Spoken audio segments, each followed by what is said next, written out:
Hello வணக்கம், இது உங்கள் சிவி ஜோன். சொல்லணும் எப்படி இருக்கீங்க? இப்போ பார்த்தீங்கன்னா பிக் பாஸ் திடீர்னு வந்துட்டு விக்ரமை கூப்பிட்டு ஒரு சில விஷயங்கள்லாம் பேசுகிறாரு.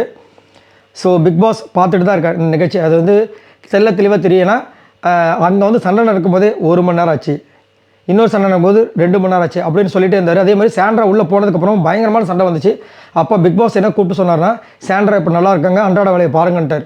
அப்புறம் கொஞ்ச நேரம் கழிச்சு திரும்ப என்ன பண்ணார்னா, பிக் பாஸ் வந்துட்டு இப்போ நீங்கள் கவனம் போகலாம்னு சொன்னதுக்கப்புறம் தான் அந்த பெரிய சண்டை வந்திருக்கும். ஸோ பிக் பாஸ் ஃபுல்லாக வாட்ச் பண்ணிகிட்டே இருக்கார், சரிங்களா? அது மட்டும் இல்லாமல் கொஞ்ச நேரத்துக்கு முன்னாடி சாண்ட்ரா வெளியே வந்தாங்க. வந்தவொடனே சபரியை பார்த்தாங்க, பார்த்துட்டு ஷாக் ஆகிட்டாங்க. ஏன் வந்த நீ அப்படின்னு கேட்குறாங்க.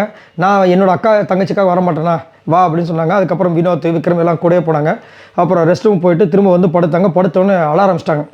என்னை அடிச்சிருவாங்களோன்னு எனக்கு பயமாக இருக்குது அப்படின்னு சொல்லிட்டு. ஏன்னா அவர் இப்படி கை ஓங்குற மாதிரிலாம் பண்ணார்ல, அது வந்து அவங்களுக்குள்ளே வந்து ஒரு மாதிரி ட்ராமா மாதிரி ஆகிடுச்சு அப்படின்னு சொல்லி அங்கே வந்து வருத்தப்படுறாங்க. உடனே விக்ரம் வந்து, அப்படிலாம் நீங்கள் நினச்சிடாதீங்க, நாங்கள் விட்டுருவோமா, என்னாலும் பார்த்துறோம், என்ன பண்ணுறாங்க பார்க்கலாம் அப்படின்ற மாதிரி சொல்லி ஒரு பக்கம் சொல்கிறாரு.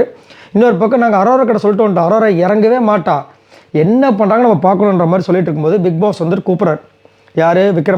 விக்ரம் போய் உள்ளே உட்காந்தவொடனே சொல்கிறார், சாண்ட்ரா கிட்ட சொல்லுங்கள், அவங்கள லைட்டாக வச்சுக்கோங்க, ரொம்ப ப்ரெஷர் பண்ண வேண்டாம், நான் எல்லாத்தையும் பார்த்துட்டு தான் இருக்கேன், சரிங்களா? நான் எல்லாத்தையும் பார்த்துட்டு தான் இருக்கேன், நான் சொன்னதை அவங்கக்கிட்ட சொல்லுங்கள், அவங்களும் ப்ரெஷராக வச்சுக்க வேணாம், லைட்டாக வச்சுக்கோங்க அப்படின்னு சொல்லி அவரும் வந்துட்டு கூட சேர்ந்து பார்த்துட்ருக்காரு. ஏன்னா இந்த டாஸ்க் எப்போலாம் 24/7 டாஸ்க்கில் நடக்குதோ இல்லை ஃபுல்லாக நடக்குதோ அப்போல்லாம் பிக் பாஸும் முடிச்சுட்ருப்பார்.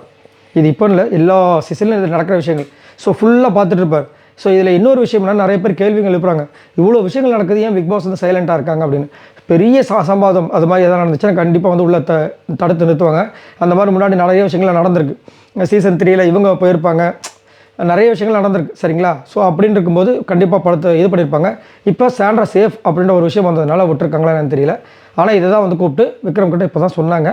ஸோ சாண்ட்ரா சேஃபாக தான் இருக்காங்க. பிரஜனுக்குமே கால் போயிருக்கு போல இருக்குது. ஸோ அதை வந்து நான் அடுத்தது நான் சொல்கிறேன். இதை பற்றி உங்களோட கருத்தில் சொல்லுங்கள். பாய் நண்பர்களே.